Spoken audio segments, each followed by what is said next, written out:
Hello, everyone. Welcome to the panel discussion, The Farm Bill, A Citizen's Guide. My name is Bob Martin. I'm the director of the Food System Policy Program at the Center for Livable Future, and it's really our honor to have the co-authors here today, along with Dr. Shinegate from Homewood. To give you a little bit of framing about the Farm Bill, it originally started in the mid to late 1930s to address the environmental problems and the income problems caused by the Great Depression. The program was quadrennial originally, but now it's every 5, 6, 7, or 8 years, depending on when the political will comes together to pass the legislation. It was expanded to include feeding programs like the Supplemental Nutrition Assistance Program, or SNAP. In the mid-1960s, it was kind of a political bargain between Senator George McGovern of South Dakota and Senator Bob Dole of Kansas. It's a massive piece of legislation, and you'll hear several references to that, I think, today. The 2018 Farm Bill has 12 titles, or 12 components, and it's 807 pages. The bill will, as passed, is projected to spend $867 billion over 10 years. People often ask why the Center for a Livable Future is interested in the Farm Bill, or why public health oriented people should be. It has a significant impact on food production in the country and in nutrition in the country. A couple of ways that it impacts public health: the conservation title, which is always a little bit in conflict with the support for industrial animal production through the Environmental Quality Improvement Program. The conservation program encourages more sustainable production through conservation reserve programs, grass buffers, cover crops, to keep nutrients from flowing off the fields into surface water and groundwater. So there is a clean water component that we've been very active on. Commodity supports, also the structure of those programs can have an impact on public health. The over-reliance or over-support on corn production can directly lead to things like excessive amounts of corn syrup that are used in sweeteners for most beverages, most sugar-sweetened beverages. So there are public health ramifications throughout the Farm Bill, and that's why we've been involved. If you look, this is not a current, I'm sorry I don't have this on a slide, about 80% of the spending in the Farm Bill, the big blue component, is on nutrition programs like supplemental nutrition assistance and other programs. A very small amount, if you look, 5%, this is the last Farm Bill again, we're on commodities. So with that framing, I'm going to introduce the moderator for today's panel discussion, and she's Carolyn Hricko. Carolyn is the program manager for the Food System Policy Program at the Center. She's been at the Center for about 3.5 years, first as a student research assistant, and then as a casual employee, they're called, as she transitioned to a full-time member of the policy program. She is actually perfect to moderate this panel because Carolyn is our main representative, CLF's main representative with the National Sustainable Ag Coalition, or NSAC. So she has a lot of detailed information about conservation programs. She's an undergraduate of Bowdoin College, and she got her MPH here at Johns Hopkins about 3 years ago. So welcome, Carolyn Hricko.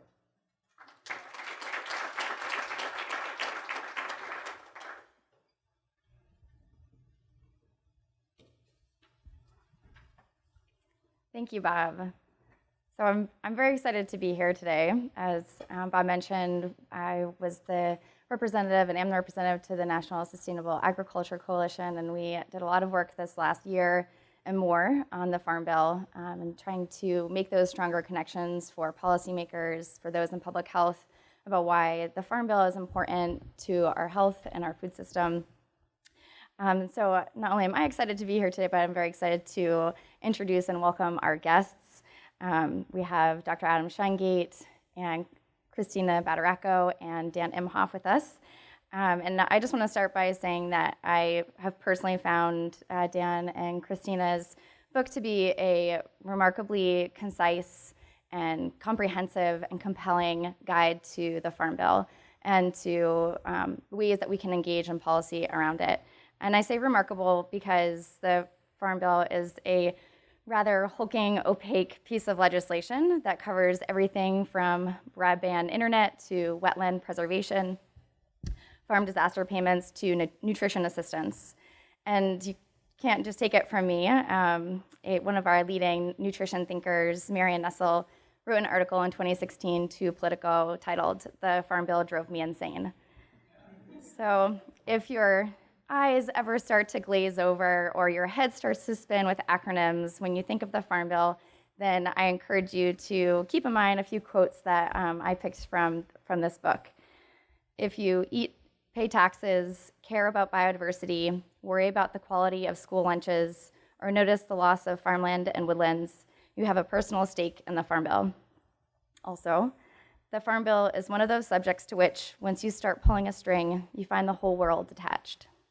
And lastly, the Farm Bill may be driven by acronyms and technical program language, but what we are essentially talking about is an amazing opportunity to shape our world.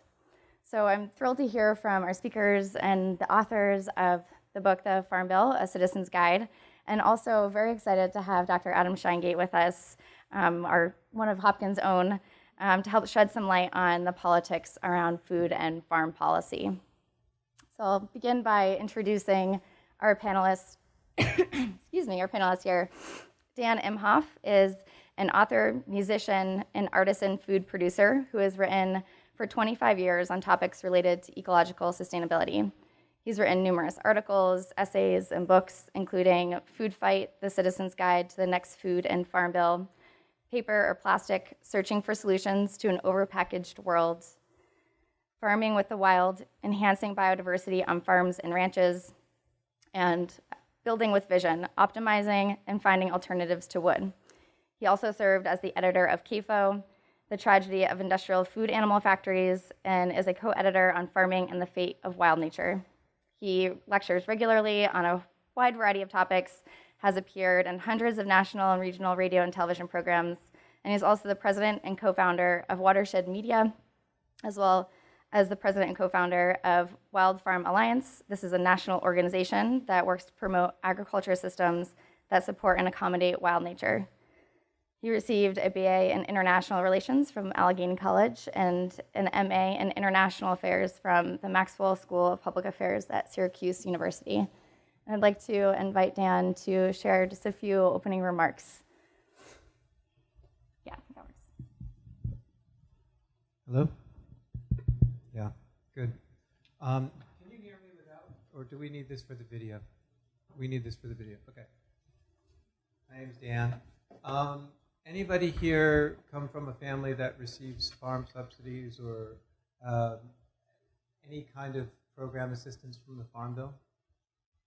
Yeah. Anybody who wakes up in the morning, first thing, just ready to tackle the problems of the world through food and agricultural policy? I am not one of those people, okay? The first thing that I try to do in the morning is take care of the plants and animals around the place where I live and have a bit of an artistic meditation period. And then I feel like I can actually give myself over to the very difficult work of understanding how these policies are made and how to communicate them. I am, as a communicator, always looking for these big intervention points where change can be made. And it became very obvious to me many years ago that the Farm Bill was just this huge opportunity, as you said. I thought the quotes that you pulled out of the book were fantastic.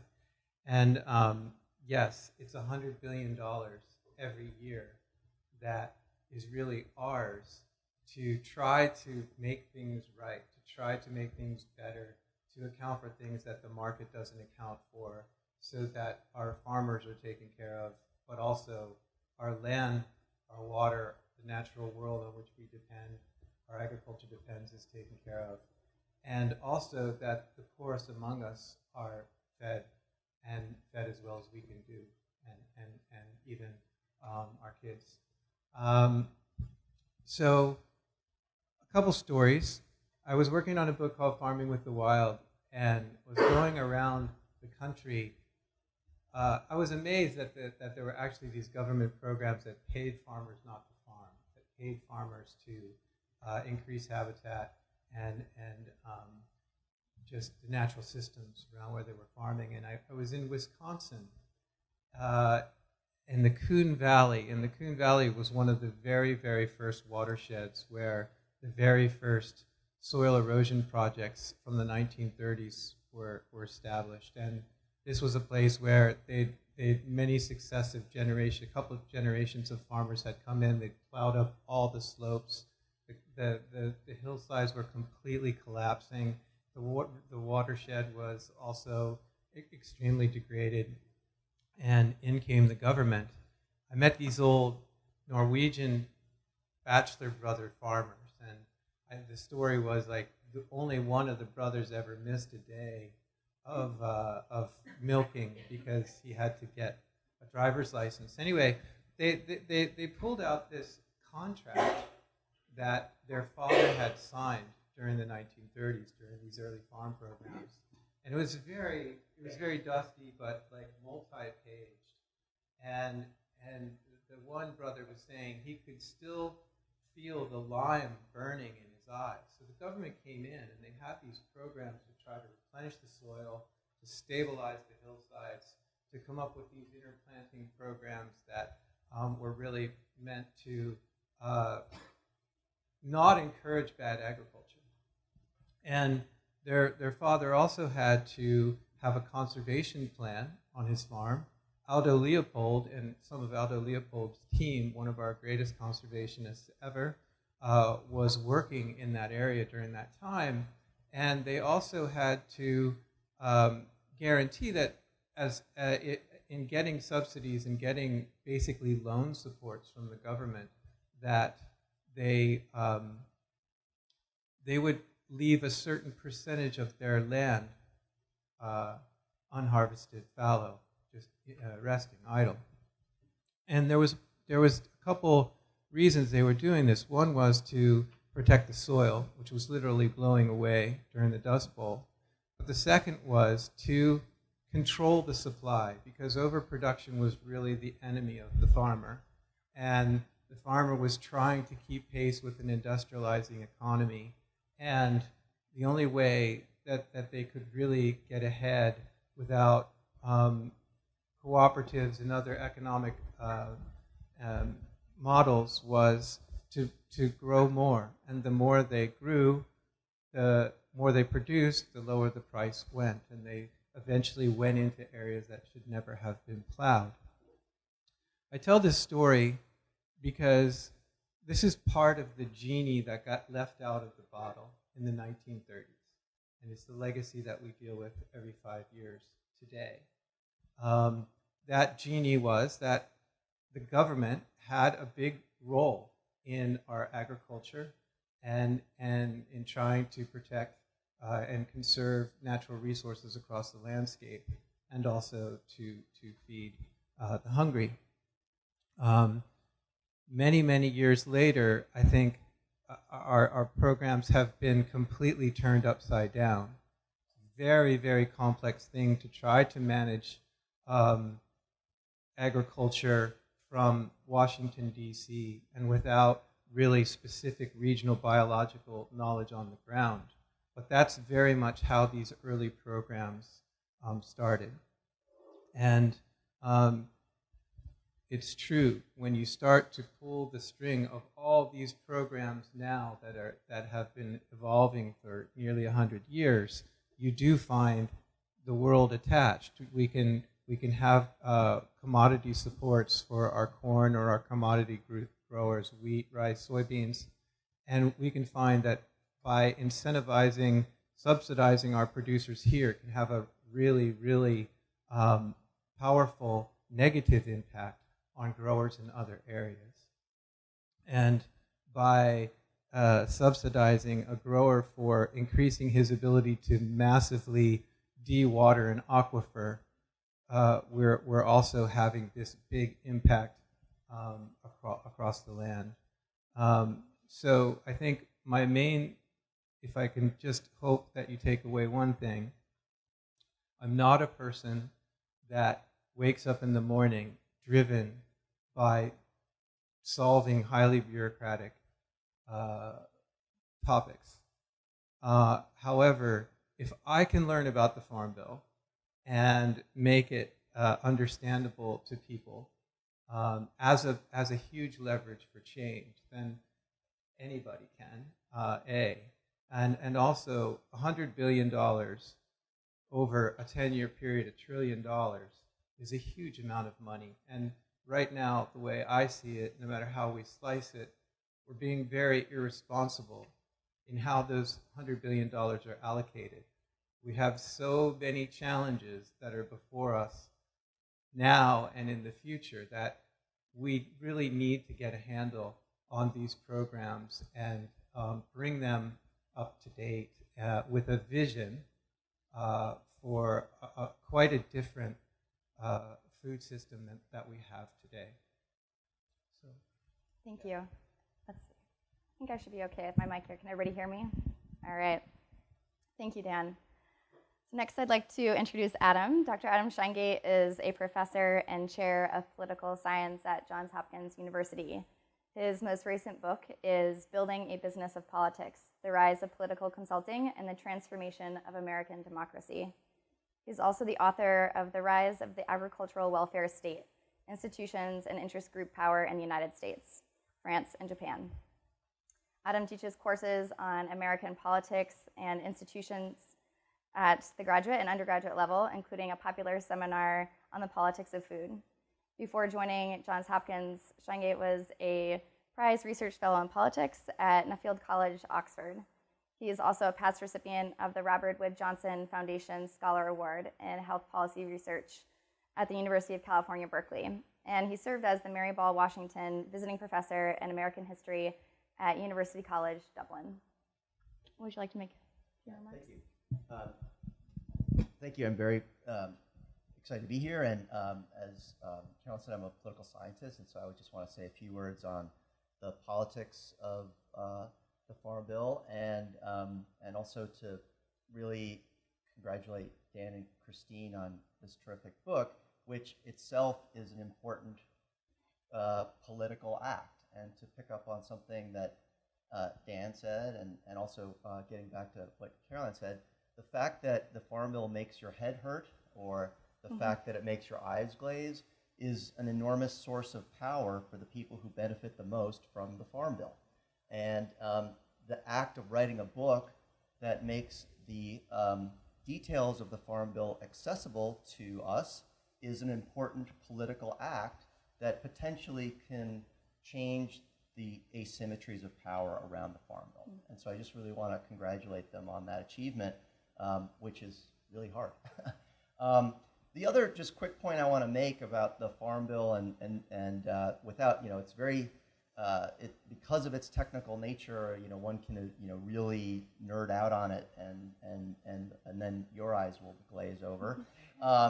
But just, one of the things that that I've been interested in trying to understand about the Farm Bill is how it continues to go on when there are so many problems with it, and when increasingly we see, from a variety of perspectives across the political spectrum, criticisms of the Farm Bill. So we're talking a little bit more today about, say, the really severe environmental costs that come with the Farm Bill and commodity agriculture.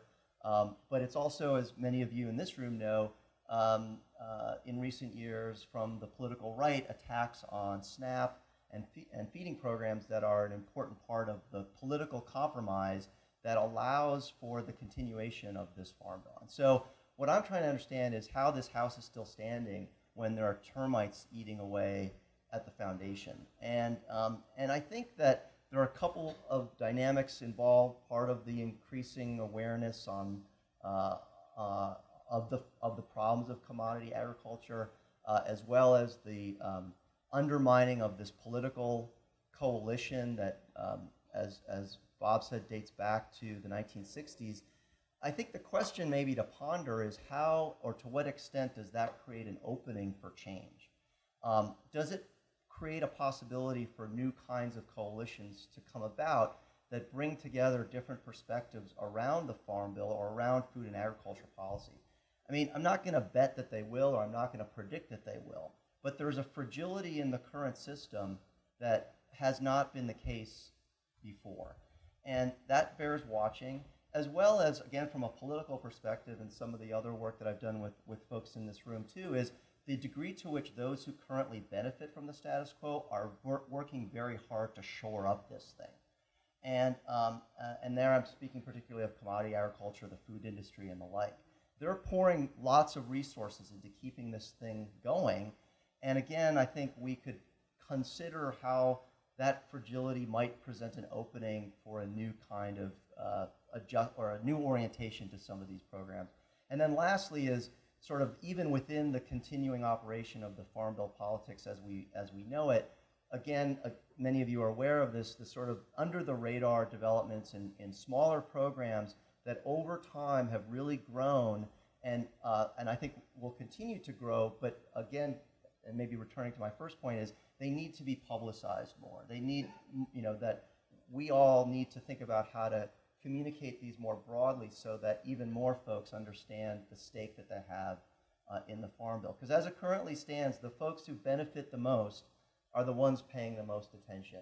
And the costs that we all bear in the Farm Bill are distributed so broadly that we mostly don't really realize the cost that we're carrying. These are costs over years and things like that. So drawing attention to those costs, drawing attention to the stakes that we have as this book does, I think is really an important piece of changing the politics around the Farm Bill. So thanks. Thank you. Also today we have Christina Badaracco. She's a registered dietitian seeking to improve access to healthy and sustainable food for all Americans and educate them about the connections between food and health. She's conducted surveys for the Lexicon of Sustainability and the Teaching Kitchen Collaborative.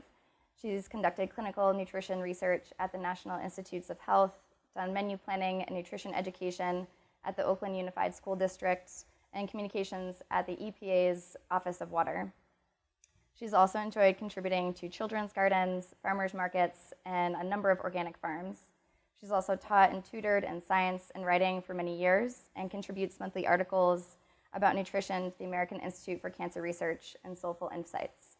She's also developed 3 cookbooks for the Transamerica Center for Health Studies, and she completed her dietetic internship at Massachusetts General Hospital, earned her Master of Public Health degree from the University of California, Berkeley. I see a trend in Berkeley, and her bachelor's degree in ecology and evolutionary biology with a certificate in Italian language and culture from Princeton University. Christina.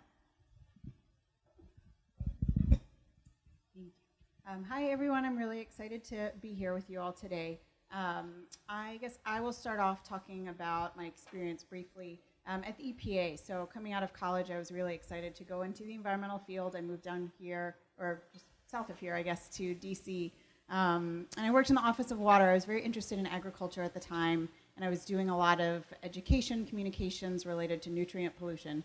And over about my 2 years of time spent there, I did have some wonderful opportunities, but I became pretty frustrated that we pretty much weren't able to say much about the contribution of agriculture to nutrient pollution. Nitrogen and a lot of the runoff that truly does come, a huge portion of it does come from agriculture in the US, but USDA is located right across the mall from EPA, and so I was really frustrated that I felt like we couldn't really get to the root of the problem. And at the same time, I became more and more interested in kind of the human side of things, human health and diet and food consumption, and so I ended up going a little bit more the public health nutrition route. But in that area, I am very interested in the connections between environmental health and human health.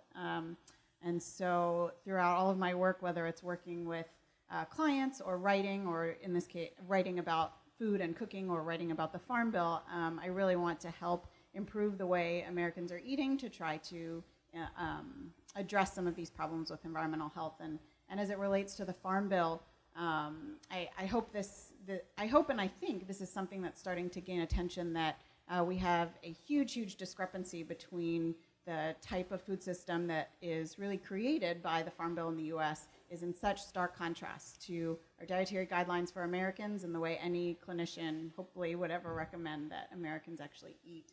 And there are some small signs of progress in the Farm Bill and new $25 million nutrition prescription program and some other examples, nutrition incentives for SNAP recipients. But we still have a long way to go. We spend, I believe, just about 90% of our $3+ trillion in healthcare in the US every year is due to chronic lifestyle-related diseases. And my guess is the majority of that is driven by poor diet and the way we're eating. And we can make serious inroad in improving that, reducing trillions of dollars in healthcare spending by creating a healthier food system in the US. So that's something I hope we'll talk a little bit more, is how that can happen through the Farm Bill today. Thank you. So to kick us off, I have a few questions for each of our panelists today, and I'll start with Dan. The past version of your book was titled Food Fight, A Citizen's Guide to the Food and Farm Bill. Why the new version, and why the change in title to the Farm Bill, A Citizen's Guide? I started, the first book was written in 2006 for the 2007 Farm Bill reauthorization, which became 2008. I was at a conference in Davis, California, put on by the Kellogg Foundation. It was an all-day conference, and it was mind-numbing. Person after person after person giving these presentations about commodity production and conservation and health and international trade and all these things that the Farm Bill set in motion. And I left that conference thinking, wow, this is such an important topic that no one could possibly understand given the number of acronyms that were flying around that room that day. And so I thought, somebody has to become the popular translator for this bill. And I very naively raised my hand. And as an advocacy publisher, I'm a little more edgy. I went for Food Fight because I really felt like it was a fight between the average citizen and the big forces that are shaping policy. And the early versions of the book had a fist with a fork, kind of like Earth First kind of thing. And interestingly enough, the very first edition got a lot of attention. And especially in California, suddenly they were really covering the Farm Bill reauthorization, and it stretched for 2 years to the point where Nancy Pelosi was quoted as saying, the Farm Bill used to be the least, the legislation I knew the least about. And now I know more about the Farm Bill than I would really care to know. So, and we had Time magazine completely, kind of copying pages out of the book. With the big financial crisis, there was a 2012 authorization of the book, and things really changed. Suddenly, the food stamp program, the SNAP program, went from about half of all spending to nearly 80% of spending. So it really changed, and I had to update the book again. And I promised that I wasn't going to do another edition. I thought, I've done my service to the country. I don't have to do this again. And Island Press approached me about doing a new version of the book. And luckily I found Chrissy to help with the research and to help get the book up to date for this next authorization. And they wanted it to be really seen as a primer. So they went right for the Farm Bill. I think it's probably a good marketing decision, of which I don't have such good marketing bones. So it was really their decision to kind of make it a lot more streamlined. Okay, thank you. I know I appreciated this version and the first one too, but it really is a great primer, so check it out. So for Adam, I'm thinking about the context of the Farm Bill and this particular Farm Bill, the 2018 bill that was recently passed. How would you say that the road to this Farm Bill differed from past Farm Bills? And what were some of the major political battles that you saw in getting this bill to the finish line? Yeah, I mean, I think the last two Farm Bills have shown the major issue, I think, in both politically has been the change in the position of the Republican Party towards SNAP, and their single-minded focus on reducing access to SNAP through a variety of means, whether that's work requirements, whether it's diminishing opportunities for categorical eligibility in states, and putting aside sort of the policy implications of that, just to think about the politics of it. The Republican Party is largely a rural party, so that out of, let's say, 70 House districts that we would call rural based on the population density of those districts, out of those 70, 60 of them are held by Republicans. Probably fair to say, 75% of commodity payments go to districts currently represented by Republicans. So what we have is a farm bill built upon a political coalition that dates back to the 1960s, when, as agriculture changed, as fewer and fewer farms were required to produce the same amount of food, and as the House of Representatives was consistently being redistricted, the farm guys realized that how are we going to continue to get this money from a largely urban and suburban country? And the solution to that was to marry farm subsidies to food stamps, as they were called at the time. And the Republicans who benefit the most from farm subsidies are now breaking that bargain by attacking SNAP. And that is making it very difficult to get a farm bill passed through Congress.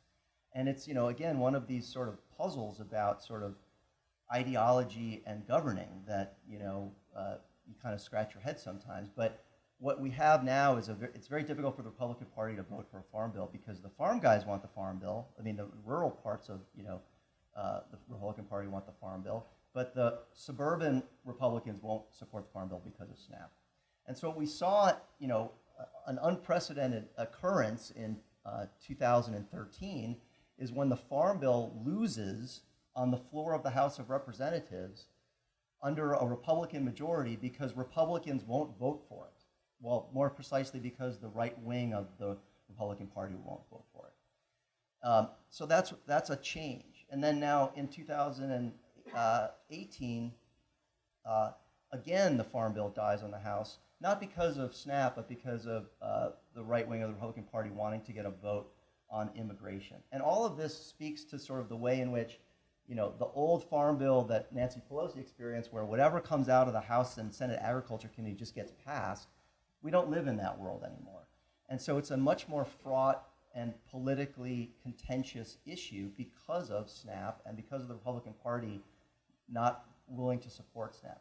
The question, again, which I don't have an answer to, is how does that create an opening for other kinds of political alignments that might move the Farm Bill in a more positive direction? But again, we've got the Farm Bill. There's a lot of, without getting into details, a lot of reasons why we continue to have a Farm Bill and why the reauthorizations will eventually do go forward. But I think that's the major change that we've seen, is this increasing struggle over what used to be a fairly non-controversial piece of legislation.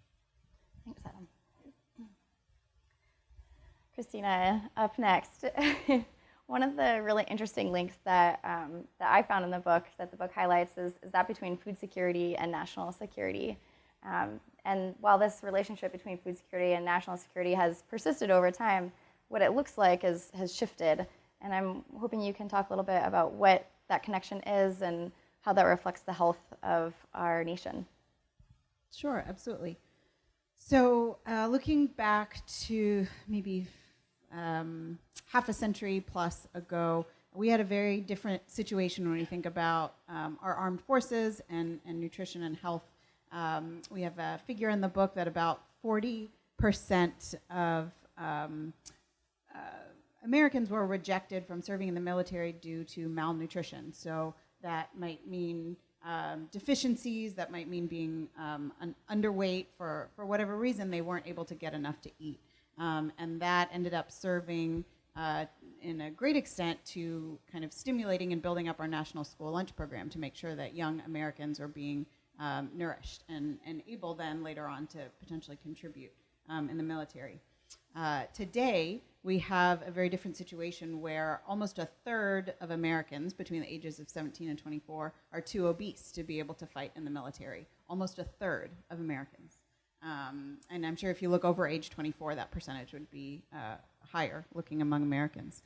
So there's a very different reason why we have now a large percentage who are unable to serve in the military. And that's a huge, huge problem because we need people to be well nourished to be able to protect our country.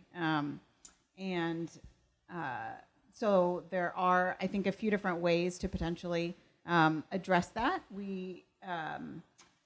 There is, I was reading recently about this through the Department of Defense, there's kind of a partnership program with USDA to be able to improve access through the school lunch program to fruits and vegetables. There's a certain amount of money that, and this is slightly separate from the Farm Bill, but there's a little bit of money for lunches, schools participating in the school lunch program to be able to buy fresh fruits and vegetables. And the Department of Defense kind of serves to help improve opportunities for procurement for local produce in an effort to make sure that young Americans are able to eat healthier food. So that's promising, and that could be a very good direction to move toward in the future to make sure that our children and youth are starting off on the right foot.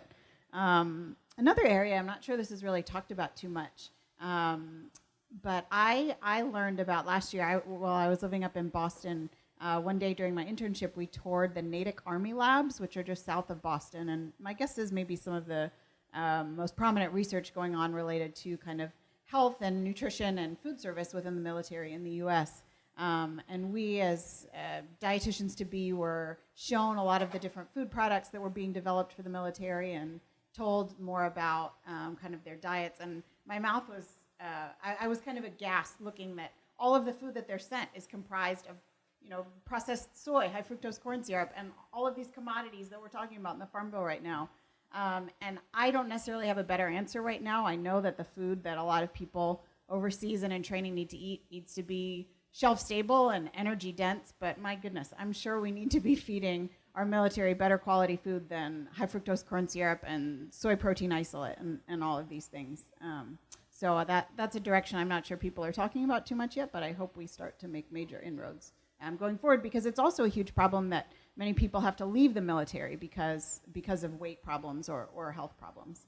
So the food they're eating while serving is also a big concern. Thank you. So you brought up the National School Lunch Program, and while this is linked with the Farm Bill, it's not exactly the same authorization and programming. Can you speak to how they are connected and how that program works? And just for some additional current context, I've been reading a lot about how the current administration is seeking to roll back nutrition standards for this program. So if you want to tie that in, I'd be really interested to hear what you think. Sure. So some of you, if any of you here are nutrition students, you might know a little bit more, but the school lunch program is our third largest federal nutrition assistance program, SNAP being by far the single largest. And the National School Lunch Program, along with WIC, are authorized through a separate piece of legislation, not the Farm Bill, called the Child Nutrition Authorization Act, CNA. Also supposed to be passed roughly every 5 years. Doesn't necessarily always work out that way. And so the school lunch program serves schools throughout the U.S. Not all schools have to participate, but for many schools there's a big incentive because they can receive reimbursement from the federal government if they are serving and students are actually taking off the line school lunches that comply with certain sets of regulations. So having a certain amount and variety of vegetables throughout the week, for example, and a meat or meat/meat alternate. Interpret that how you will. Whole grains, more than 50% whole grains. And so the standards did become stricter under our last administration. And as Carolyn just pointed out, we're now looking at potentially loosening some of those. It's a little bit separate discussion than what we're talking about today. I do think that's a very complicated area because we're seeing huge amounts of waste with the standards as they are now. Children are looking more toward Uber Eats and buying food elsewhere as opposed to buying through the school lunch program because they don't want this healthy food. And cartons of milk, whole pieces of fruit end up in the trash. So I don't necessarily have better answers there, but that is a very different situation from SNAP, where there are very specific standards for the food that will be served, and then government will reimburse based upon that. But there are a couple ways that the Farm Bill is connected with the school lunch program. So one is that the Farm Bill does provide support for farm-to-school programs, so helping farms, particularly local farms, to be able to offer food, for schools to be able to procure food from these farms into their food supply. And then also, outside of meals, there's a fruit and vegetable program through the Farm Bill that provides fresh fruits and vegetables, perhaps for snack time outside of meal hours, maybe for after-school programs or something like that. And so that funding does come through the Farm Bill.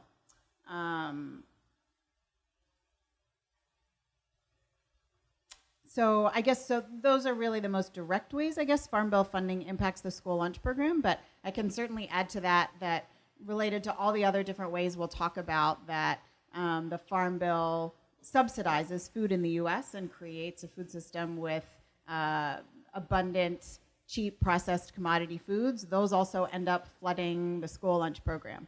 So a lot of schools, most schools that don't have lovely kitchens and very well-trained staff, end up relying on plastic-wrapped, very processed foods with very long ingredients lists that are thrown into the oven at a minute's notice and then served to kids on the line. And so that's what schools can afford if that's the type of food system that we have. And in particular, we have a situation right now in the dairy industry when Americans are eating less dairy than ever before, and we have an overwhelming surplus of dairy in the U.S., and so much of that surplus ends up being sent to schools.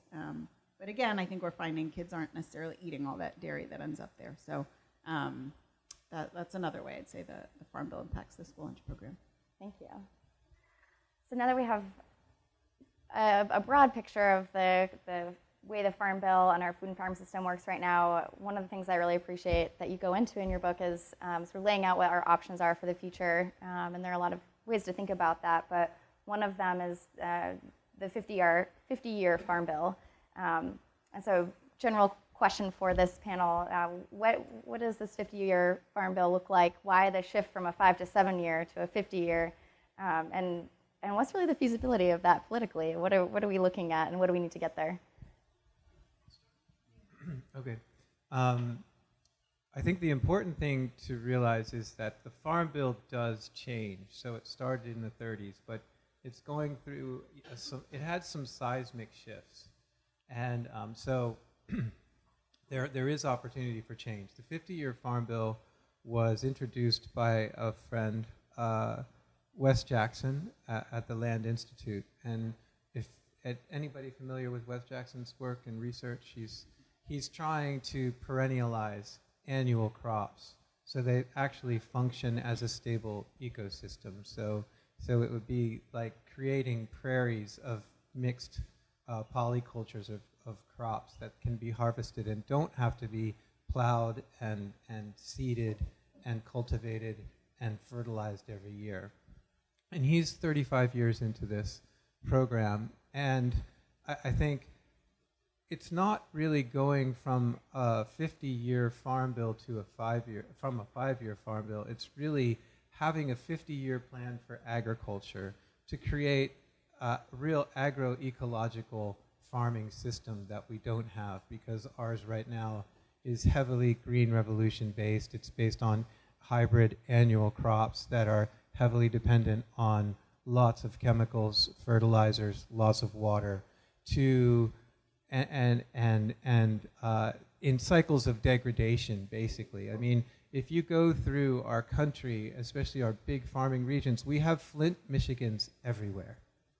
In my state of California, there are so many polluted wells throughout the entire Central Valley, which is a huge agricultural producer for the United States, that they won't be cleaned up for 50 years. And so, and these types of really destructive, unsustainable, completely unhealthy forms of farming are made economically possible because of the financial mechanism of the Farm Bill. And what Wes's idea, and he was joined by Wendell Berry, our great poet laureate of agriculture, as well as Fred Kirschman, a very noble thinker and farmer from North Dakota. The idea is, what if over the next 50 years we could move from this annual monoculture, industrial-based, energy-intensive farm system to an agricultural, agroecological system? And one of the easy ways, not easy, one of the more accessible ways we could do it would be through the creation of a pasture-based livestock system. So we would go toward the way lots of animals used to be incorporated into more complex farming systems through rotations, through animals that were living on grass, and through these rotations that would actually benefit and fertilize and break pest cycles in a complex crop-based agriculture. That would be a first phase. And then over the next 20 to 30 years, we could really up and increase our knowledge of these perennial systems so that we ultimately can have wheat and corn, maybe less corn, more grains that are grown perennially and do not require these heavy industrial systems to harvest. And then we could use the 5-year farm bills as these checkpoints to see how are we doing as we get toward this 50-year goal. I think the really, really important thing for me is we need to be bold. The times are bold. We see that the young new members of Congress are very bold with this idea of a Green New Deal. And really, we need to have some imagination, and that's what the 50-year Farm Bill is a very, very good example that, hey, what if we actually did have a plan, a national plan, to feed ourselves well and to actually have an agriculture that won't keep heating up the planet and really degrading the natural resources around which it's being practiced. So it's depressing to be a political scientist, because we sort of always say why things don't happen, that why we don't do the things we know we should do. But I think I just would make 2 quick points from off of Dan's. I mean, I think one is to what would it take to reorient policy away from a narrow sectoral focus on production agriculture towards a broader kind of territorial policy around land use. And how would you get there politically? And one possibility might be that the current system of agricultural subsidies is so heavily concentrated that is to say the payments are so heavily concentrated in such a relatively small number of farms that you might be able to get a broader rural coalition around policies that distribute this money a little bit more equitably or broadly. And the challenge is, the challenge of a 50-year farm bill the challenge of a policy that has a 50-year time horizon is that we have an annual election cycle, right? So that every year people are basically thinking about the next election.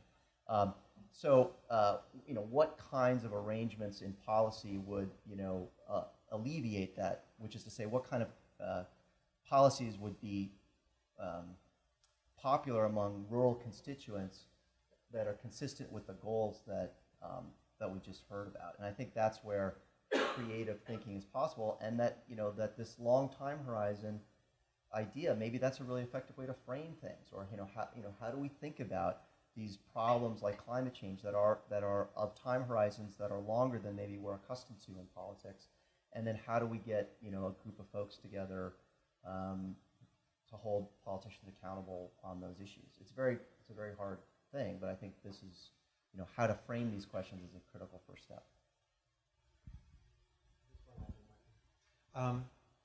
So let's say we had a PAC, a super PAC, an agroecological good food super PAC, and there were 1 million of us, and we all gave $100. We had $100 million. We could actually buy a few programs with that money. But we know that the big forces that right now really control policy, they already put in $130 million per year, not even per cycle, right? So we do have a problem, a huge mountain to climb, just because there's unlimited amounts of money that are allowed to influence our policies and our policy makers. And it's really one of the biggest challenges. I would just like to get back to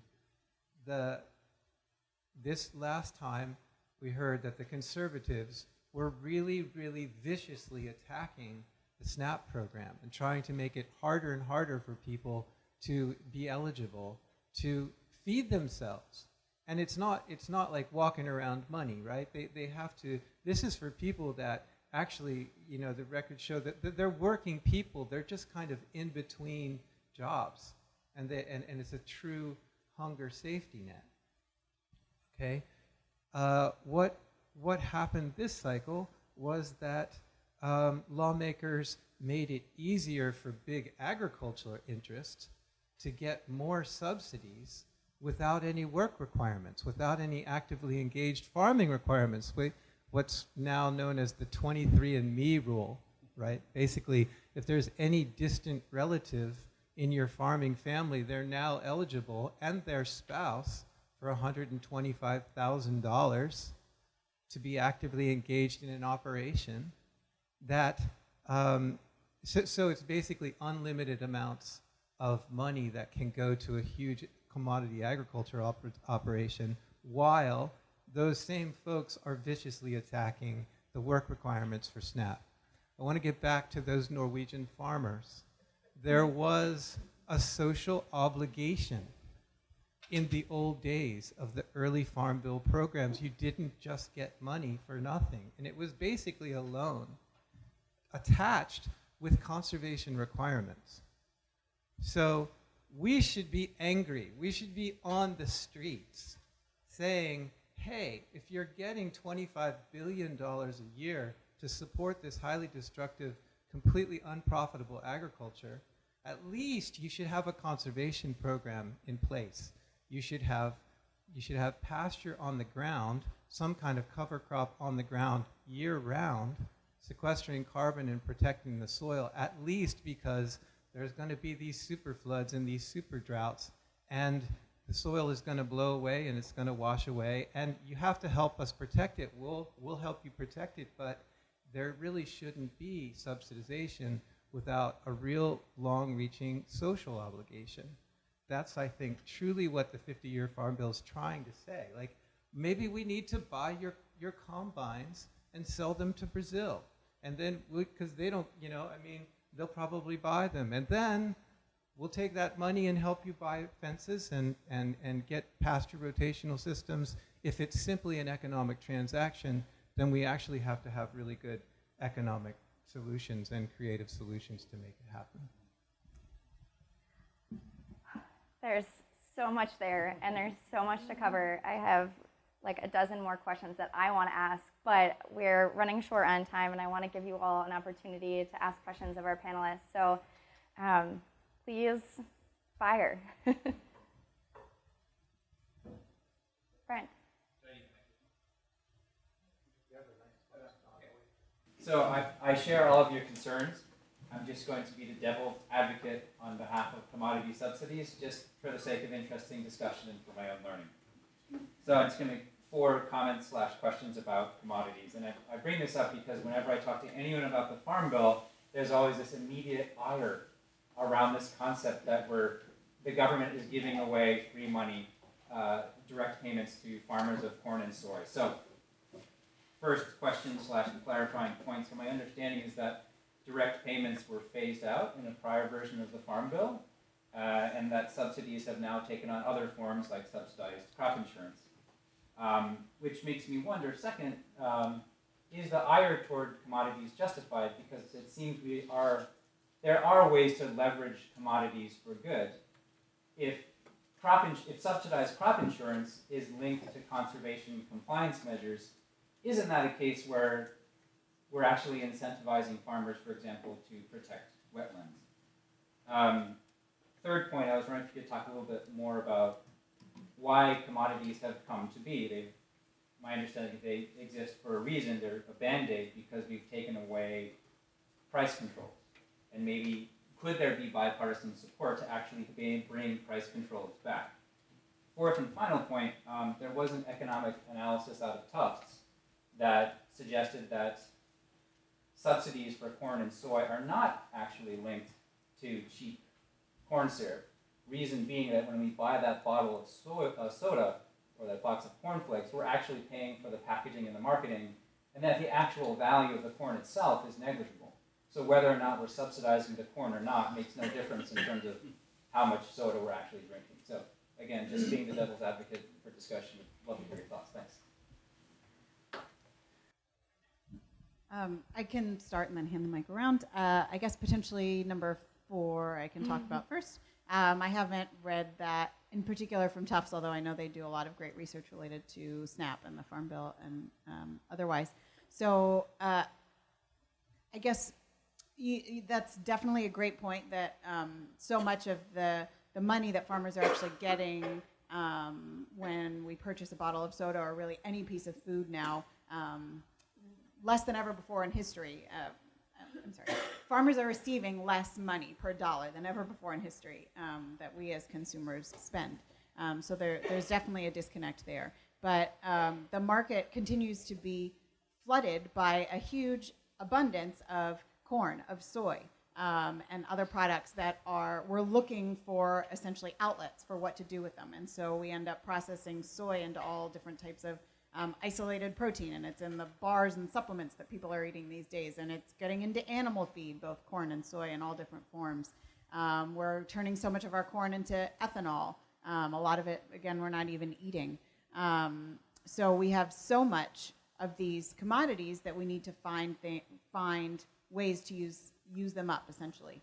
And so they end up in a lot of healthy food. In a lot of food that is not healthy for us. And takes support away from foods that would be better. So when we give those subsidies to the corn and soy producers as examples of some of the top commodities, there's a very, very negligible amount given to the producers of what we call specialty crops. In other words, the fruits, vegetables, nuts, legumes that Americans are really supposed to be making this, and everybody really should be making the center of our plate. So there's not enough support going to those farmers to be able to really compete and provide enough food for Americans to be eating. Real quick, 2 quick points. On the price support issue, there's sort of 2 ways we can support farmers. Taxpayers can support farmers, or consumers can support farmers.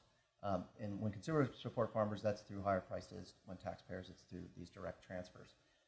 Agriculture is a highly globalized industry sector, and just like we're producing so much we have to turn it into ethanol, we're also exporting a lot of it. And so policies that would shift the emphasis towards increasing prices would have a detrimental effect on our export competitiveness, which is one of the political reasons why price supports are not popular among farmers, among the agricultural sector.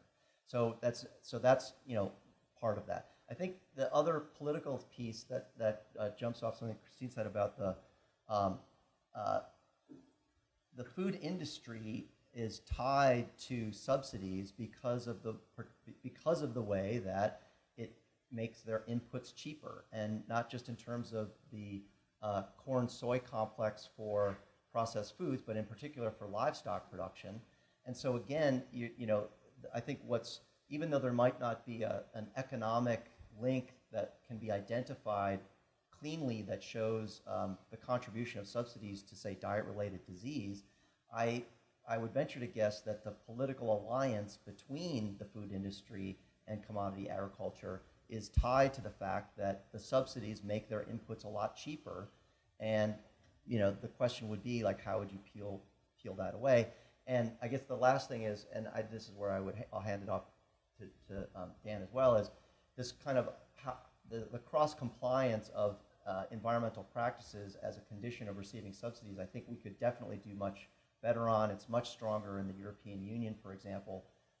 The question I don't know the answer to is, how we might adjust it away from sort of big commodity producers and use this cross-compliance as a way to get more money to smaller producers in the ag sector, because we're talking about just relatively less money going to these conservation payments relative to these big subsidies. And so that was really good, by the way. Why commodities? Because they were storable. And in the early days, you got a loan. And at the end of the year, if you couldn't pay back your loan by the sale of your crop, you could turn it in as payment for your loan. And so the government was really in the food storage and redistribution business.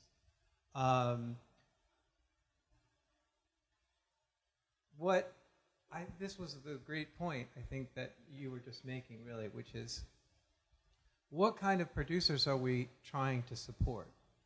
Like, okay, we can say commodities are fine, they're fine and great, but with absolutely no requirements for income eligibility and the size of operation, then what we're really doing is financing the consolidation of agriculture. It's been going on for a really long time, and it's basically wiped out the small farmers. So again, if our goal was to have a nation of small farmers, rather than a nation of huge farmers with drones and mechanized equipment, which is really where we're going toward,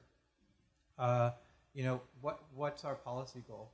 When it gets down to crop insurance, there's very limited conservation requirements for your crop insurance. In fact, what happened was, as soon as there was a bright spot in the market in 2012 for like about 10 minutes, because they have crop insurance, which basically is tied to their crop history, not even to any kind of crops that are in the ground, farmers just plowed up 1 million acres of wetlands, of these important prairie potholes throughout the Midwest, because it was marginal land, but they were covered with taxpayer-covered crop insurance. They were not going to lose money, and there were no limits on how much one single operator could get subsidized for these crop insurance.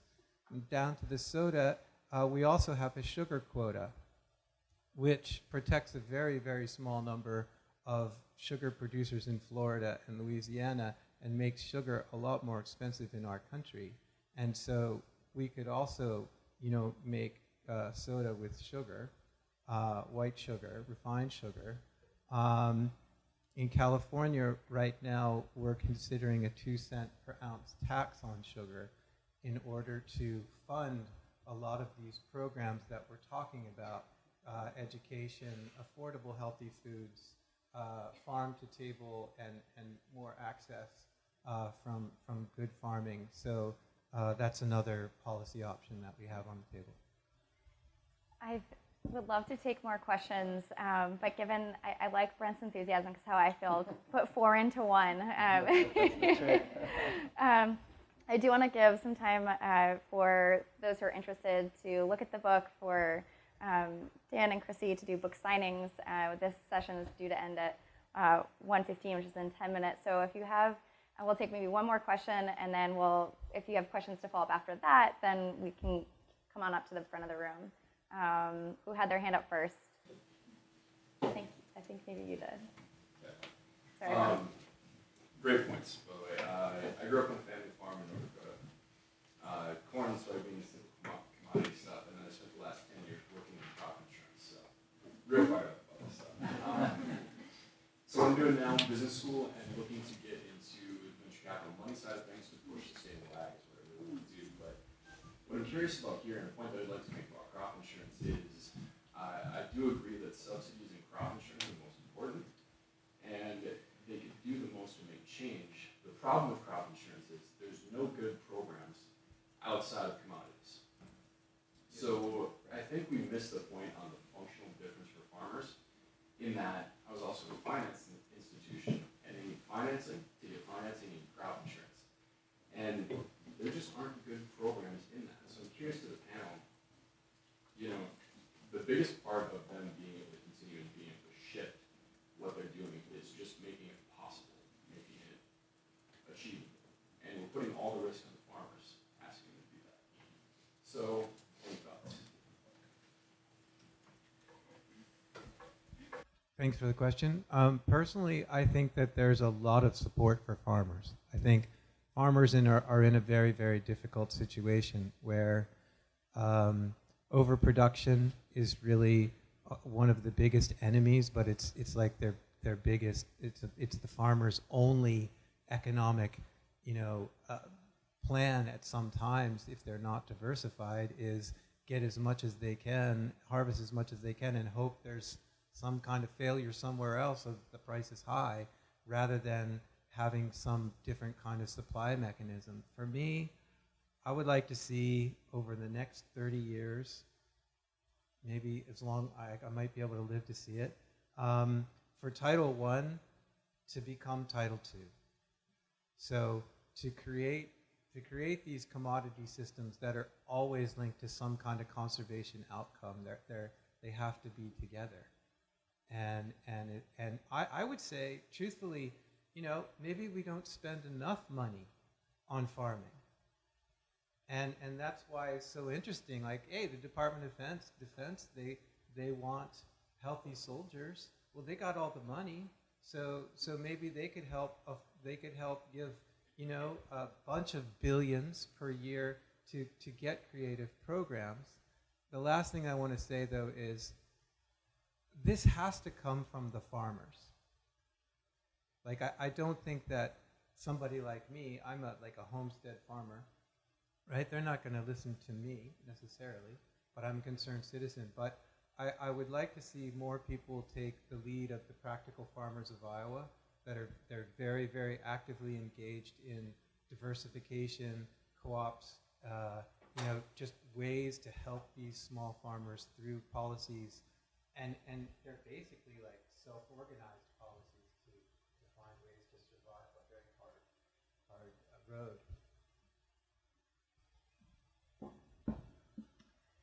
Well, thank you all so much for being here, for welcoming our speakers. Any, in like 10 seconds or less, last thoughts you want to share with the audience today?